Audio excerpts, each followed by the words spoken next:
The number of UK house sales fell in May, the latest sign that the red-hot property market is starting to cool. Sales agreed in May were down 13% year-on-year, according to figures from Zoopla, published today.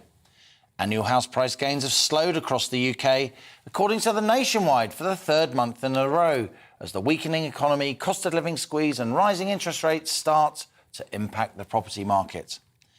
House prices are still rising quite sharply, though. While they were up 11.2% during the year to June, house prices still rose by 7.7% in May. The media obsesses about house prices, of course, ignoring the fact that millions of hard-working families have little chance of buying their own home. And all kinds of other housing issues are consistently ignored. One, that millions of families struggling with the cost of living crisis are having to pay hundreds of pounds extra on heating bills because their homes are so energy inefficient. That's according to analysis by the Local Government Association, which represents 350 councils across England and Wales. New research from the LGA found that 3 million households in fuel poverty are paying an extra £250 a year on average on their utility bills, as heat's wasted through walls, roofs and windows of poorly insulated homes. The LGA wants a redoubling of efforts to insulate all fuel-poor homes, joining the growing chorus of calls for more government action to make homes more energy efficient.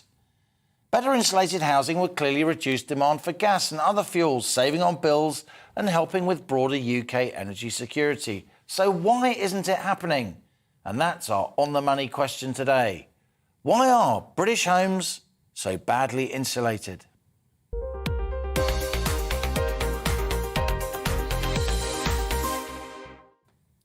Now, before I come to my studio guests, let's welcome Zoe Cohen. She is spokesperson for Insulate Britain.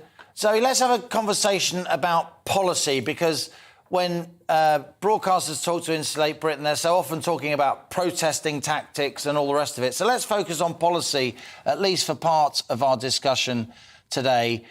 I guess you must welcome this call from the LGA, a very important body, the sort of authority association of 350 councils across England and Wales, basically saying what you've been saying.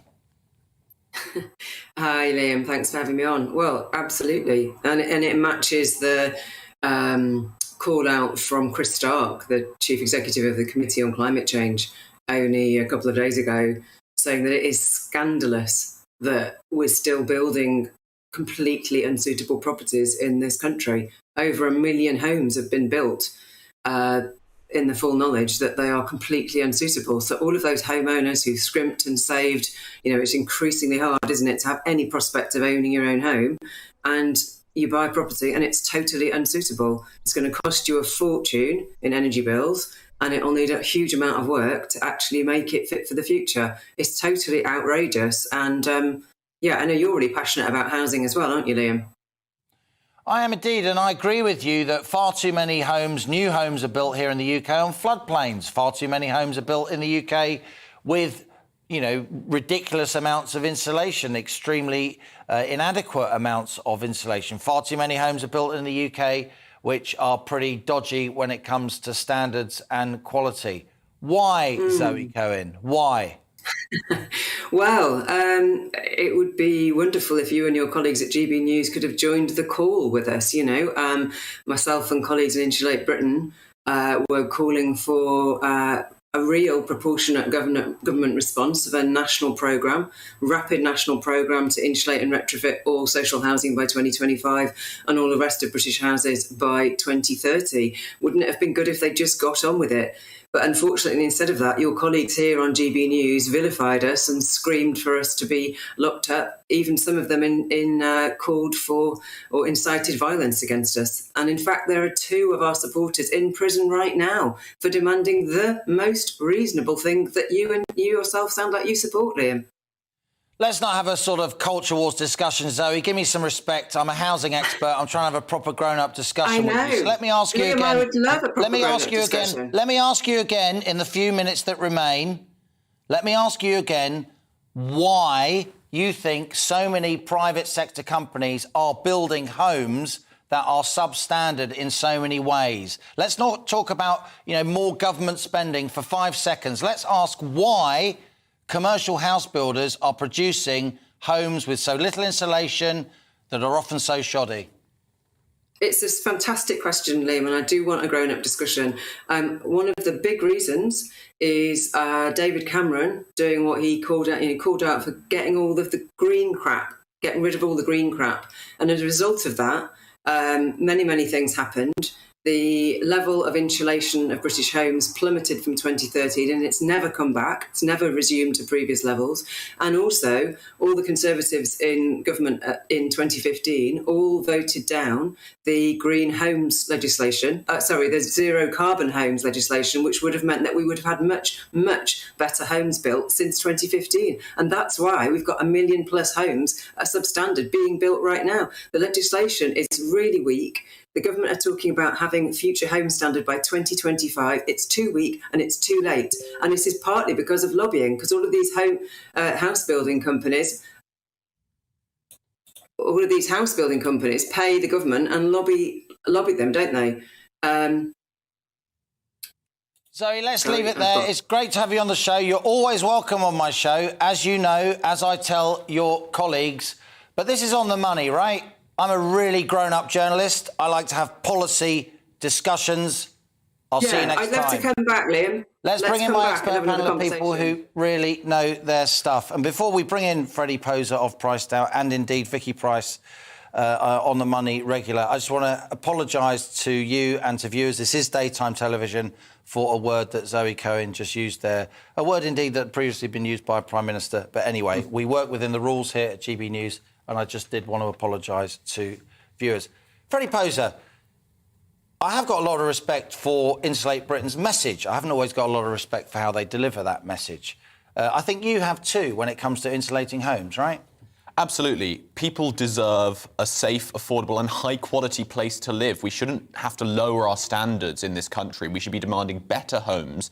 But the way to do that, it's not just government regulation. That'll be part of the puzzle, making sure these homes are safe and well insulated. But we also need to acknowledge that part of the reason that companies get away with building such rubbish is that's the only thing that is built in this country. If there was real competition here, we'd see companies have to fight for tenants and buyers, not the other way around. It's interesting. Michael Gove appeared on The Money earlier this week. God, it's been a long week. It seems like a long time ago. Exclusive GB News interview. He repeated his claim that our big house builders in this country are a cartel, so a lack of competition. They, of course, deny that.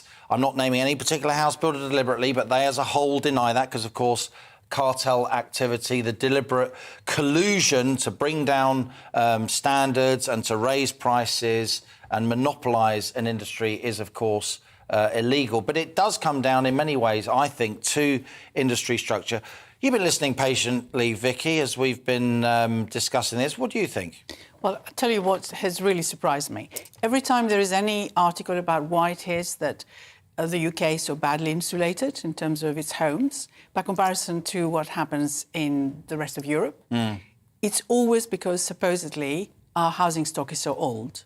But clearly what we've been talking about today is that it's the new stuff. Yeah. Yes, of course, the old housing stock is going to cost quite a lot to retrofit and insulate properly. But it is quite shocking that the evidence is now showing how the new stock is so badly done. And, of course, one has to learn from what happens elsewhere. If the rest of Europe can do it properly, then why can we not? And I'm afraid it does come down at the end to money. This push to let's build houses quickly because we've left it so late and there is a serious issue of supply right now. That's what's bringing partly house prices up.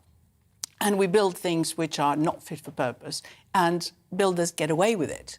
Then that suggests to me that there is a problem with regulation, a problem with government there. And I take my hat off to Zoe Cohen of Insulate Britain, who is, she knows a lot about the housing market. I'm not patronising her, don't attack me. I'm saying that the message to focus on new house building is a really clever message, which is why when she mentioned it, I picked up on it with her, because I share the view that too many new homes are being built that are shoddy in many, many ways. And I think Freddie Poser's right. It comes back to market structure and a lack of competition. For the LGA to say this, though, Freddie, I know you're increasingly well steeped in the politics of housing for such a young man, with all respect. It is very complicated. But for the LGA, the Local Government Association, to start pushing central government to insulate homes more, and it's not just new build homes, the LGA will have very much on their mind our stock of social housing and state-owned housing and other housing from the private renter sector that is taken by council house and social housing tenants. Do you think they are pushing at an open door here? Do you think they're banging their head against the wall? Do you think the government could start to make some moves in this area? I mean, I think we've seen that the government is willing to make pro-renter moves, especially on things that aren't about supply, unfortunately. For example, we've got the Building Safety Act, which Michael Gove has just come into effect and affects people in large towers, affected like the people of Grenfell with the cladding, so that sort of thing. So maybe we could see some central government action here. But obviously it's a bit hard to see something from the LGA when a lot of its members, we know are blocking a lot of the new housing we need. So it's a two parts to this puzzle. Central government needs to regulate these house builders, and then especially smaller house builders need to be able to build, a 40 or 50 plot site. They need to just be able to get on with it and build new homes. Because as you pointed out as well, these new homes need to be better insulated, and that comes to regulation. But we need to replace some of the old homes where it would cost more to insulate it than it would just to rebuild the entire house. We shouldn't be putting up with all of our stock having been built in the 30s when we know we can do better than this with a combination of new supply and better regulation. Vicky, I'm hoping to bring in Russell Quirk soon. I'm not quite sure if we got Russell Quirk available. So, Russell, let me turn to you. You are, of course, a property expert, another friend of the show. We often have many discussions here. Russell, tell me, what's your view on this? Why are UK homes so badly insulated? And what do you make of the LGA highlighting that now? Well, I think the simple reason that houses are not insulated properly is because house builders are not made to insulate them correctly. And of course, as you and I have rehearsed many times on this show, we've got a situation with regard to the supply of new housing in Britain, where the top 10 house builders in Britain and their shareholders have what I can only describe as a stranglehold on housing generally. And that clearly is not just the supply of homes in terms of that fabled 300,000 new build number that we never get to and haven't seen since the times of Harold Macmillan in the 50s, actually. But that also means that whether it's lobbying, whether it's donations to the Conservative Party, or whether it's just that the government simply doesn't care and isn't looking, that the house builders are just not made to improve. That said, there are a new set of building regulations that are literally, as we speak, coming into play. So the new building regulations 2022, which in a kind of very generic and anecdotal, I think, very wide form, suggests that home improvements and, one would hope, new builds should be more efficient. And actually the number that government is putting on that efficiency is an increase in efficiency and a reduction in carbon emissions of 30%. But it's very, very light on detail, frankly. And I think, Liam, the bigger point here, and I know obviously you've had Insulate Britain on as usual, and they sound frankly like a bit of a broken record when it comes to all of the properties in Britain being insulated correctly. The issue, of course, is one of cost, and I think there's two separate arguments here. One, of course, is that new building regulations could and should be much more stringent in terms of ensuring that homes are better built with regard to insulation, solar, grey water, and all sorts of other measures. But when it comes to retrofitting 20 million households with better insulation, we really do need to think about the cost to the taxpayer of that kind of prophecy, because it's ridiculously enormous. And one, of course, that Insulate Britain don't ever seem to actually be able to put a number on themselves. Thanks for that, Russell. You're going to stay with us after the break. Let's say thank you and goodbye to Freddie Poser for sharing your expertise on the housing market. We will have you back another time, and Vicky Price is staying with us too. So we were discussing why UK homes are so badly insulated. It is a subject we will return to in the near future. This is On the Money with me, Liam Halligan. After the break, the discussion moves on. Should VAT be cut to ease the pain of rising prices? Do we need lower taxes in order to ease the cost of living squeeze? The Treasury